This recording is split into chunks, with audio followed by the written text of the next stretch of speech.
Support comes from the Missouri Forest Products Association. Missouri produces wood pallets, railroad ties, white oak barrels, hardwood floors, and more. Details on the variety of products made in the state are at choosewood.com. We hope you enjoy listening to this podcast of St. Louis on the Air, brought to you by University College at Washington University. With undergraduate and graduate programs, part-time, evening, and online. University College at Washington University, offering world-class education within reach.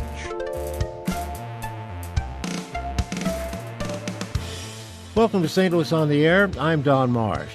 Dawn Harper Nelson is another extraordinary athlete produced by East St. Louis. Everyone knows Jackie Joyner-Kersey's story, Olympian, champion. 100-meter hurdler Harper Nelson has the same kind of credentials. Olympic gold medalist in 2008, silver medalist 4 years later. She has a drawer full of medals for various Illinois state titles.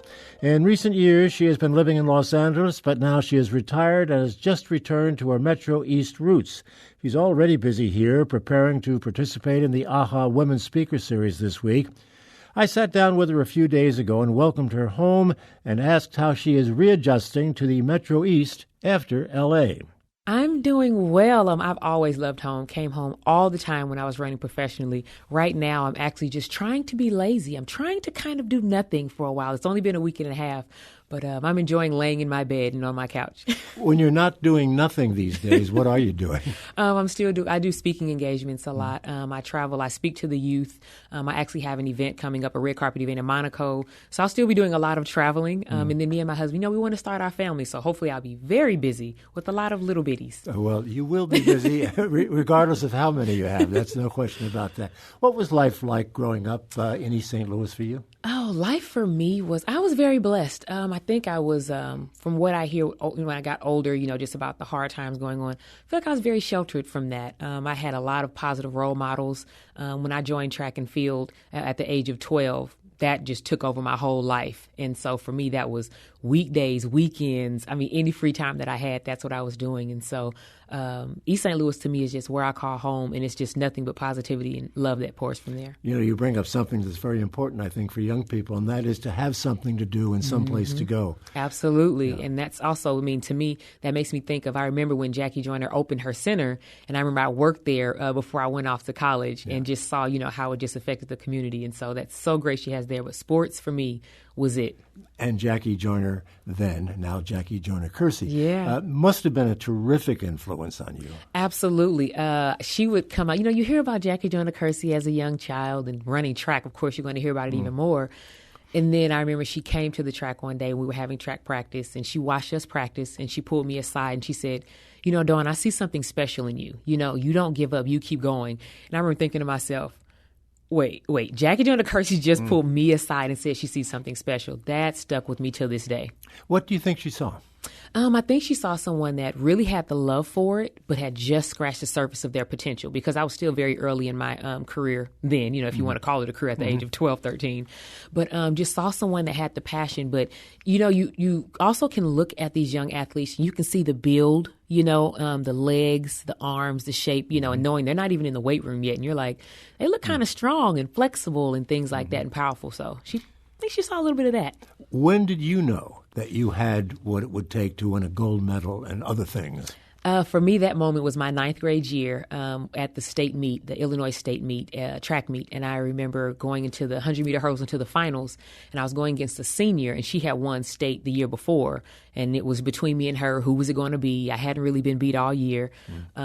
And I won that race and broke the state record in my freshman year. And that was the first race to say, what are you made of? You're really against the best in the state of Illinois.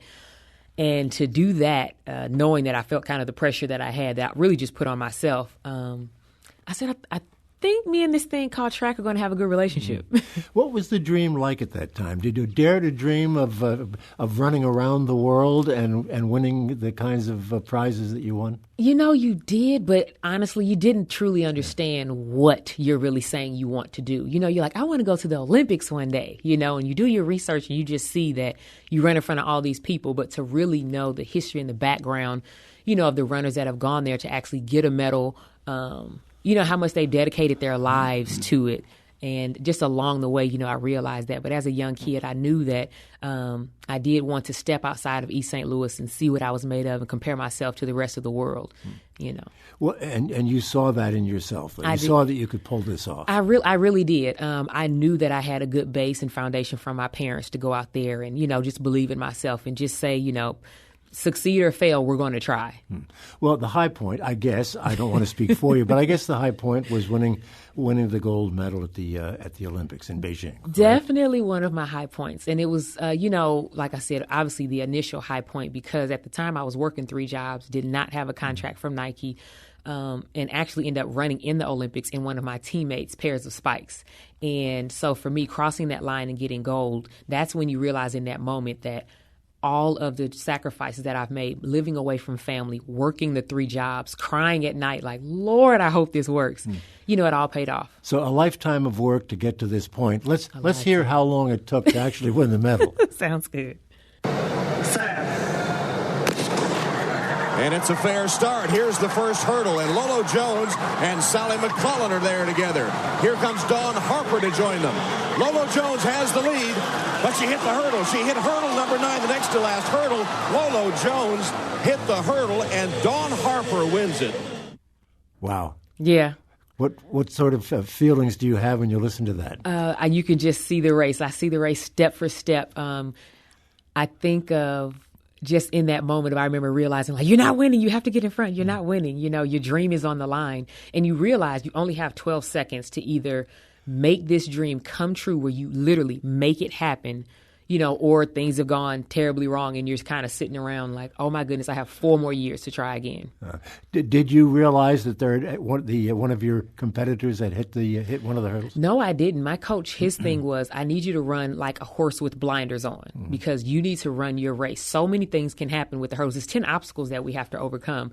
And literally 1 through 10, it can be so many different leads in the race. And so he said, I need you to focus on you. And so when I crossed the line, I didn't know. And I remember hearing Sally from lane 1 scream, and I thought I got silver. And I was like, silver is so good. And then I heard Priscilla from Canada scream, bronze is so good. And then my teammate came over and said, no, you won. And I was like, wait, me? And so then you just go crazy. What is the exhilaration? Yeah, you go crazy. What is that exhilaration like? Can you describe exactly how your body felt when you learned that? Right. Well, you go through ups and downs, because you have that moment of just pure disbelief, and you're literally like, okay, wait, you said my name, but I'm Dawn. Are you talking to me? And so then obviously you realize it. And then just the tears come, and the tears of just, oh my goodness, my family, I got to show them what all my hard work was about. My friends, East St. Louis, the world got to see that I believed and I actually had the talent to be number 1. And then you just want to scream and go crazy, and you're almost like, everyone get out of the way. I'm going to run again, and you don't know where you're going. And so it was just so fun. Compare that to the feeling of when you don't win. The feeling of when you don't win, it is... The one thing that's in common is the disbelief.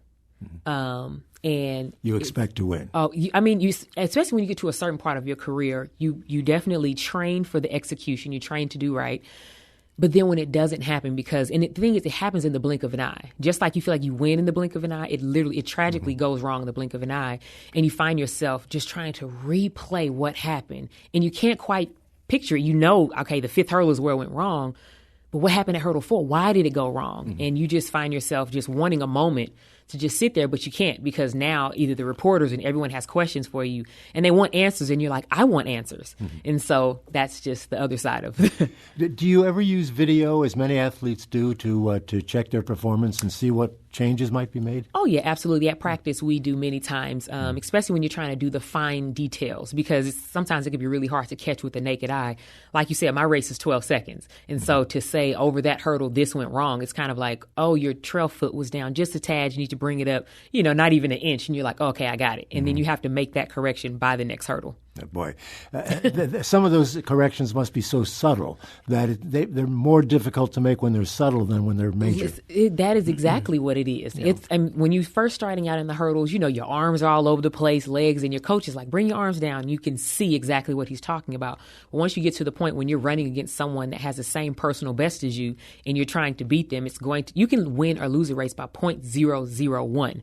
And so what changes do you make? And you have to try and make that change 10 times over the hurdles officials and be perfect or just better than the other 8 ladies. So. Where is that gold medal now? Where do you have it in your home? Oh, my goodness. I have it. I just unpacked my things from L.A., and so it's still in the bag, but it's beside my bed. But it comes out so much, so I refuse to lock it away just yet because I love to come out and just bring it out and let people see it, take pictures with it, wear it. I want it for us all, so. Yeah.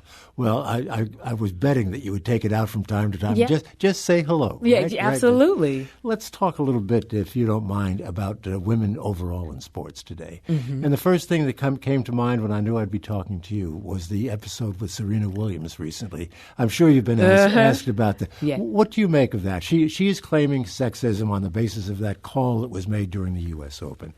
A lot of people think that she's correct in making that assessment. What do you think?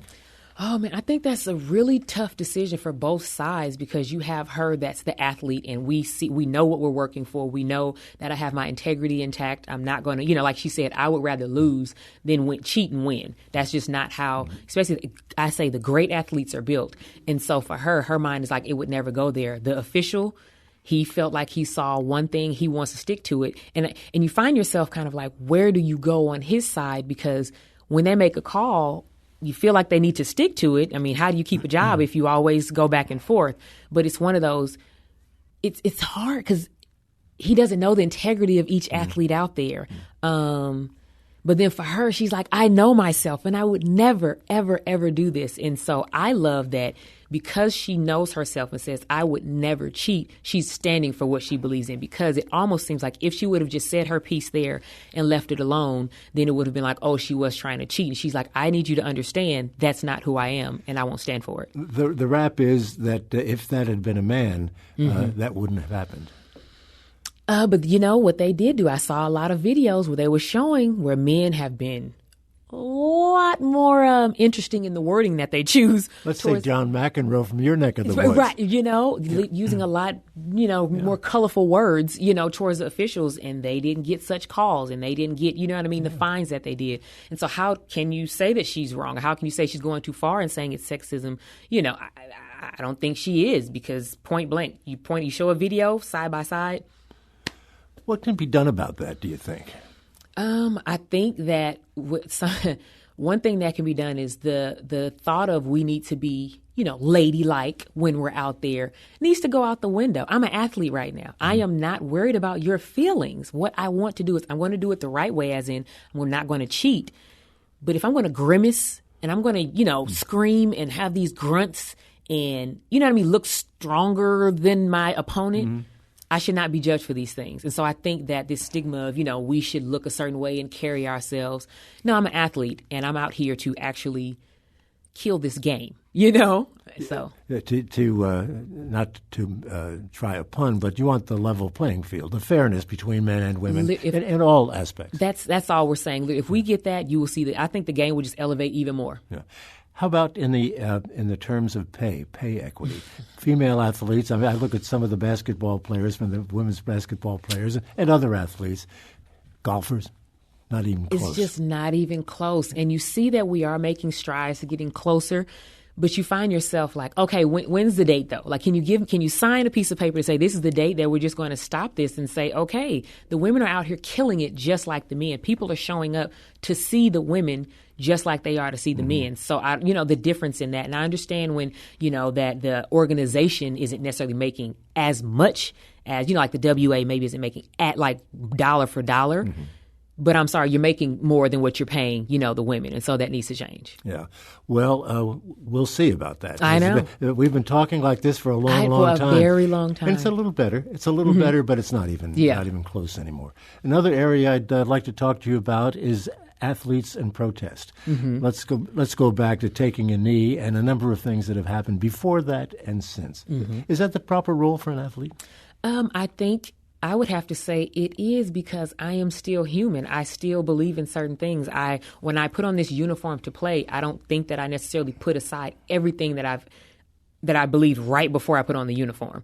And if there's just a moment that I could express myself and I'm not harming anyone, I'm not taking away from the game itself. And when the either whistle blows, gun goes off in my race, I'm giving you everything that I have. I don't think that you should penalize me or say that, keep your mouth shut. You're not human right now. You don't have any voice. And it's like, but I do. Yeah. I do. Do you think Colin Kaepernick got a raw deal? I would have to say, yeah. You can find yourself sometimes like, oh, I don't know. Should I say yes or no? Yeah, because I think that he really was just saying, I think this is unfair. I just think that because you didn't like the way that he said it, I don't think that he should have been, held out as long as he did. He just said, I don't like what's going on, guys. Hey, can we just look at the subject? I feel like that's all. Can we just look at the subject? And then, A lot of people thought that he was unpatriotic by doing that, but that's not what he was protesting. See, that's all I'm saying. It's not what he was protesting. And then what also is confusing is, but you will have vets that say, we didn't feel offended by that. You have some that maybe say they were and some that say they weren't. And so right there should tell you can't tell everyone you should be offended when there are some that says I wasn't offended because I understood he was not saying I don't like the flag. Yeah. I don't like what it stands for. Yeah. Well, that has yet to be played out as well. It's like everything. There's no bottom line. There's no end line ever, it seems. Yes. Now you're making your living and spending your time by speaking, as you say, public speaking. You're doing messages of inspiration. What do you say to inspire, and whom are you trying to inspire? Older people, younger people, everybody? I can honestly say, if you want to listen, I have something I want to say to you, because I've realized over time, and I'm loving that this AHA speaker series is giving me this opportunity, especially at home, that yes, I competed in sports. Athletics has given me the life that I've afforded to live, but the journey behind it can touch people that have never competed before. The journey behind it is so much about overcoming obstacles, being knocked down, and saying, if I stay here, I will never be all that I've been called to be. And it's been so many times where I've been knocked down. And I mean, almost like sitting on the ground at track practice, like, this is it. It's over. It's over. And it's like, no, I literally need to put my left foot in front of my right foot and get up and take these baby steps to get closer towards my goal. It's not going to be easy. But if in that moment you look and you say, I believe that my dreams are worth it. I believe that everything that I'm about to face is worth me accomplishing my goal and being happy, genuinely happy with myself that I tried, even if you don't always succeed. But I genuinely tried to go after my goal. That's a great message for everybody. That's what I'm saying. But how do you explain that to young people? Probably the most important message they'll ever receive. Yeah. What I love to do is, a lot of times kids will say, oh, I want to be this and I want to be that. One of the biggest things that I say is, have you done your research on what you say you want to be? Because there are a lot of things behind the scenes. It's not just all the glitz and glam. I say, when you see me, I kind of use the, quotation marks. You kind of see the end product, someone that has reached a lot of their goals and traveled the world. But do you know what I've been through? You say you want to be an Olympic gold medalist, but do you understand all that it takes, having to live away from your family, making sacrifices in relationships, living overseas for a month, 2 months, being away from everyone that you know, a place that doesn't speak your same language, ordering food that you don't really know what you're ordering, And so I love to ask them, have you really done your research? Have you talked to someone or tried to reach out to someone really in that field, so then you can have a better idea? You still won't have 100% idea, a better idea of what it takes. And then I'll say, now, then start to really think about, is this still what you want to do, That takes us back to then Jackie Joyner and your relationship with her. She saw something in you that thought was exceptional. But did she have that kind of conversations with you about the kinds of things that you're talking about now? She did. She talked to me about working hard. That was, a big thing, for her, that message, because she would come back to the track team a lot. And she would say, if you want, to succeed in life, just whatever you choose, you have to work hard. And so that was a big thing, for her. And so for me, I was blessed that I was coached by the same high school coach that she had. And so I got to hear about her stories a lot from the man himself, Nino Fenoy. And so I did my research, but it's like, no, I heard about Jackie. When she faced this, she handled it this way. And when me and her, as in the coach and Jackie, faced this, they handled it that way. And so I trusted him in with that. And, of course, you have to trust your husband, too. He's your trainer. My husband, yes, he used to run professionally as well. But now, he stays in shape, because there are times when I'm at practice and when he comes into town, I need him to push me through my pace. And so I tell him, I need you to take me through this 400 at this time. let's go get it. Don't let me beat you, you know? And so we literally race. And no, I cannot beat him, and I'm still sad about that. Again, I want to go back to your early days in East St. Louis. If you had not met Jackie, where do you think you'd be now? You know, if I would not have met Jackie, I wonder would it be different because I still had the same coach as her. And so I definitely still had a lot of the same encouragement. Now, from her being that young, when I heard it from her, the age 12, 13, that changed my focus right away. So I don't know, would my focus have been, you know, oh, I love track, but then when I turned, 15, would have gotten serious. I think earlier on I would have tried other sports probably if she would not have maybe said that to me. And then, like you said, who knows what I've been the gymnast, the Simone Biles. Ooh, that's a pretty good example. I know. Yeah. Well, we wish you the very best, Dawn, on Thank your you. future endeavor, and hope you have a wonderful additional career beyond Thank you so running track. Absolutely. Thank you Thank so you. much. Olympic gold medalist Dawn Harper Nelson. She's a featured speaker at the AHA Women's Speakers Series this Thursday at the Stiefel Theater downtown. This is St. Louis on the Air on St. Louis Public Radio, 90.7 KWMU.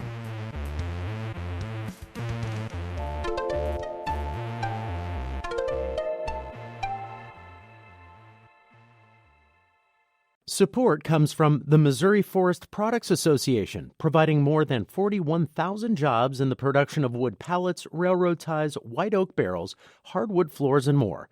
Details at choosewood.com.